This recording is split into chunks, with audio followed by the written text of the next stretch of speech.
Sim, gente, eu vou comentar hoje sobre a fala do ministro da Educação, né, atual ministro da Educação, Milton Ribeiro, em relação à fala, né, que ele fez recentemente sobre, né, as pessoas com deficiência. Então, seja bem-vindo ao canal do Autismo Pensante. Eu sou o Ricardo, eu sou autista e, obviamente, se você gostou do tema do vídeo de hoje, aperta no botão de gostei. Não se esqueça de se inscrever no canal para continuar acompanhando temática de política e autismo, né? Então a gente vai falar um pouco sobre, logo de uma vez, essa fala do Milton Ribeiro, né? Ministro da Educação, atualmente do governo Bolsonaro, e assim, ele deu uma espécie de entrevista num veículo de mídia, né, no qual ele fala, né, algumas coisas bastante interessantes em relação à pauta da pessoa com deficiência. Eu falo isso justamente porque os autistas fazem parte do movimento de pessoas com deficiência, então nada mais justo do que eu abordar sobre essa questão. Basicamente, eu vou falar sobre 3 falas específicas que ele disse em pouco mais de 2 minutos.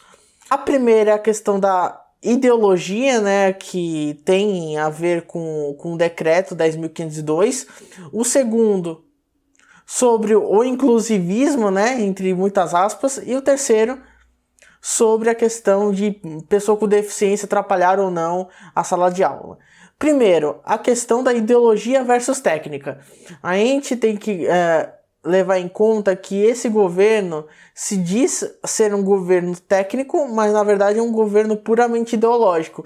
Isso não necessariamente deslegitima qualquer tipo de política pública, porque a política pública voltada para as pessoas com deficiência é baseada na política, também é baseado nos direitos humanos, enfim, é baseado em aspectos ideológicos. É que esses elementos, eles estão meio que misturados. Então, nessa defesa das pessoas com deficiência, de inclusão na sala de aula, tem a ver com a questão técnica da coisa, mas também tem a ver com direitos humanos, tem a ver com ideologia, enfim.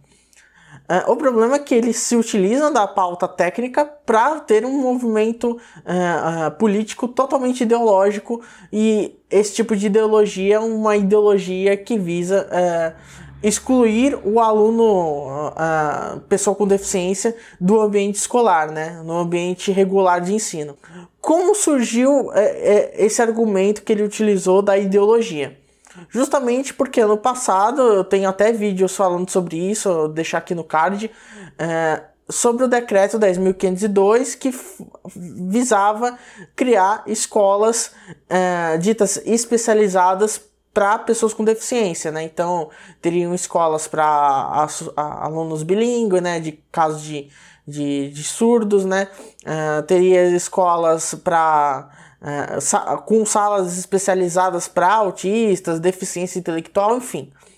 Isso acabou sendo revogado pelo ministro Dias Toffoli ainda no ano passado, e essa fala meio que corrobora o que vai acontecer daqui a alguns dias, que é uma sessão no STF para ver se mantém ou não essa revogação, né? Uma audiência pública no caso. Então, essa fala meio que já dá, de certa forma, uma posição do governo, de certa forma oficial, em relação a esse embate que vai ter no STF. Então, a gente tem que desconsiderar que essa pressão, né, que ele sofreu no ano passado, né, o Ministério da Educação, em relação ao decreto, tem a ver com esse posicionamento da comunidade PCD. E isso não necessariamente só tem a ver com ideologia, mas também com direitos humanos, com toda uma parte técnica, uma parte de legislação, já que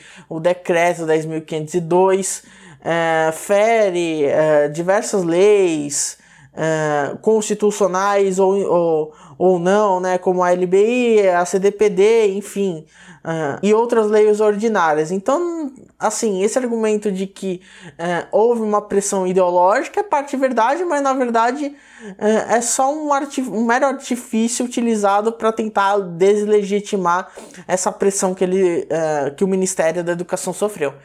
O segundo ponto é a questão do inclusivismo, né?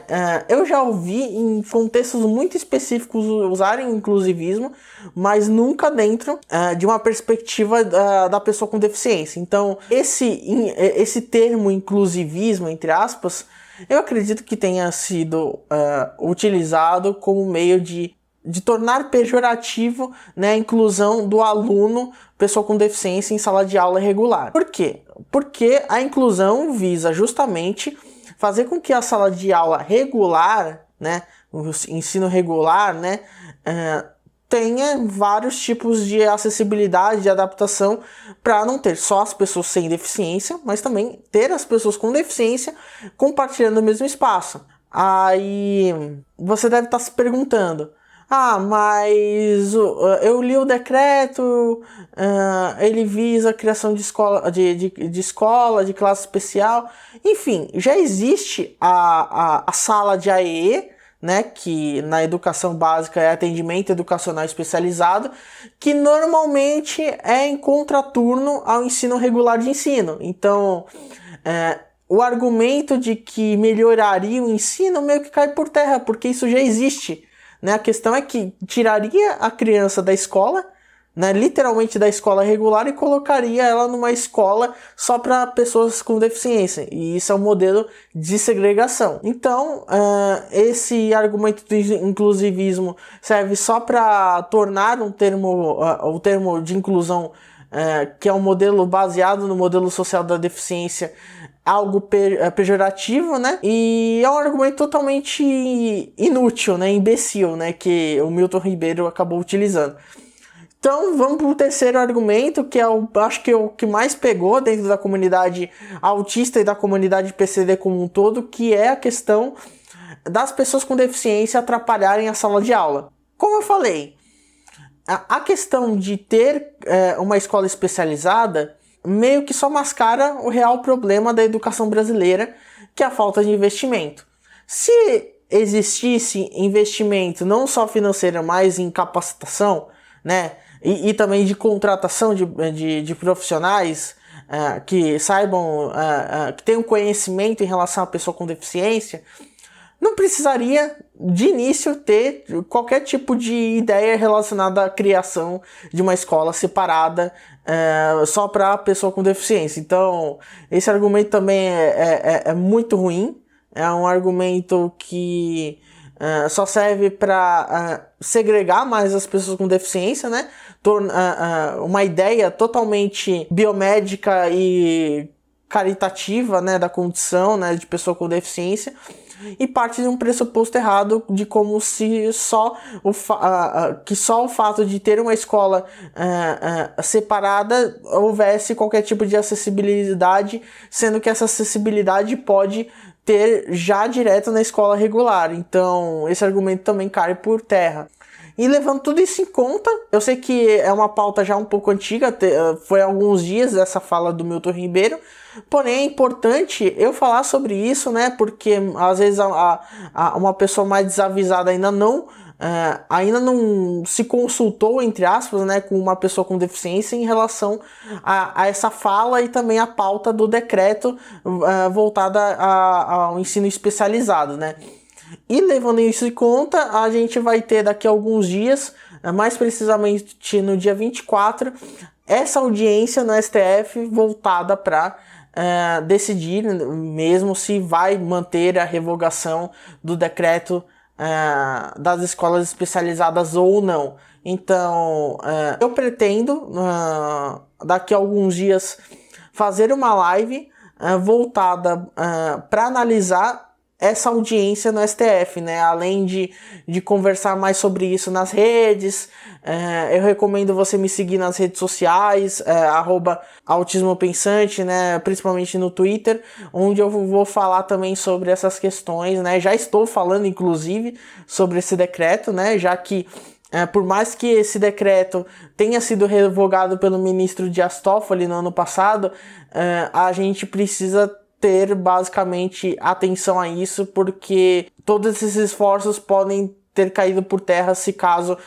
no dia 24 resolverem tirar essa revogação e voltar à pauta desse decreto para manter os autistas e as pessoas com deficiência, né, as demais pessoas com deficiência, segregadas do ambiente escolar regular. Então, eu espero que você tenha entendido, né, sobre essa fala do Milton Ribeiro, que é uma fala extremamente problemática, né, que só corrobora o que o governo do Jair Bolsonaro já anda fazendo em relação às políticas públicas voltadas às pessoas com deficiência. E também eu quero que você comente aqui embaixo o que você achou da fala desse ministro da Educação, né, o atual, né, porque a gente nunca sabe quando vai mudar o ministro, enfim. Comente aqui embaixo o que você achou, se você achou uma fala boa, ruim, péssimo, enfim.